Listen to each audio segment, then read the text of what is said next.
Joining us now from Little Rock, Arkansas, the former Supreme Allied Commander of NATO, General Wesley Clark. So, no hostilities in Libya, General. Who knew? Well, I think there were hostilities early on, and I think we pulled out of that. And there's a time period in the War Powers resolution that I recall in which you have to, if you keep the forces engaged, you have to report. So we've turned this over to our allies. We're involved in the integrated chain of command. We don't have any troops on the ground. We're not involved in the direct combat activities. I think we're still flying missions over there and dropping ordnance. We may be flying missions, but it's my understanding we're not dropping ordnance. All right, but isn't this kind of splitting hairs here, or am I wrong? Why doesn't the president just go to Congress and say, look, this is why we're doing what we're doing. We'd like your support. Let's see where it goes. You know, it's a judgment of the law, and he's looked at the law. Now, I don't think he said anything that indicates that Mr. Gaddafi's going to get away with it.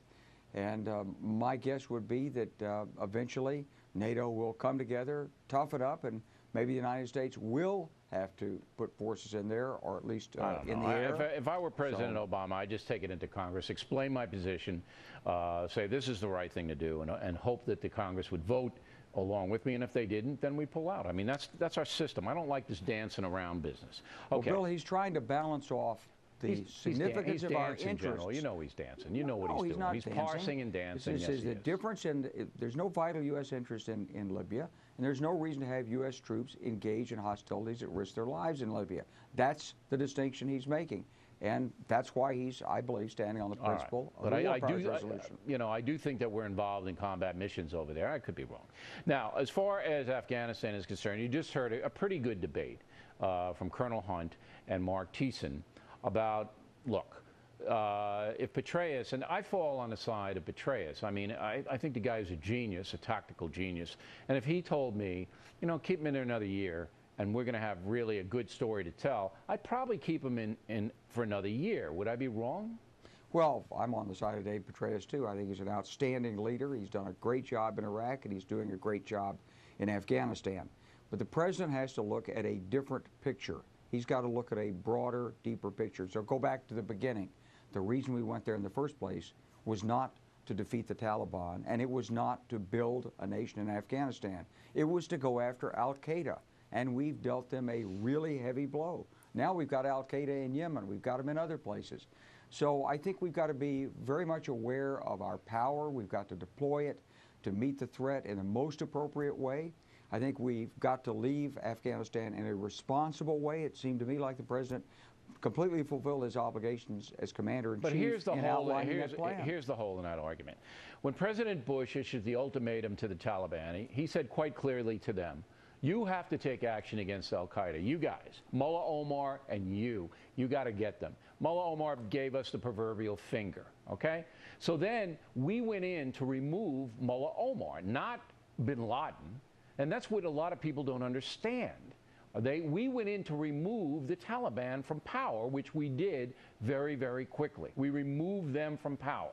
Now they may come back after a $500 billion investment and more than 1,500 lives, thousands more wounded.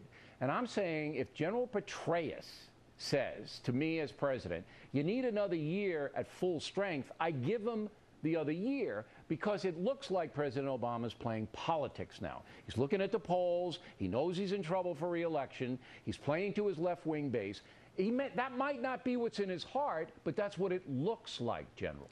Well, Bill, do you think that Dave Petraeus told him he could guarantee this in another year? All the reports are that Petraeus did not want the deployment as quickly as President Obama announced tonight. Of course not. All the reports. Of course not. No general in command wants to give up a third of his troop strength for other reasons. But it's the job of the president to see the bigger picture. It's the job of the general to stand up what he needs. But is the president looking out for himself for re-election purposes, or is he looking out for the country because, as you just said, Petraeus has proved his mettle on the battlefield? That's the question. You've got an Army that's exhausted at this point and a Marine Corps that's heavily committed. You've got other national security challenges. You've got budget challenges. If this economy doesn't start creating jobs, you really will have a national security problem on our hand. I deal with leaders all around the world, and they look at the United States, and they all admire our military. They say, you got a great military. Congratulations on getting Osama bin Laden. It's too bad you can't create jobs in America. All right, look, that's the real issue, and I think the president sees it. I understand, and the president said it tonight. We have to rebuild this country, and we have to pay attention to it. We'd just be ashamed if this Taliban outfit reconstitutes and comes back from Pakistan and takes power, General. And you know it. And I appreciate you coming on. It was a very interesting discussion. Directly ahead.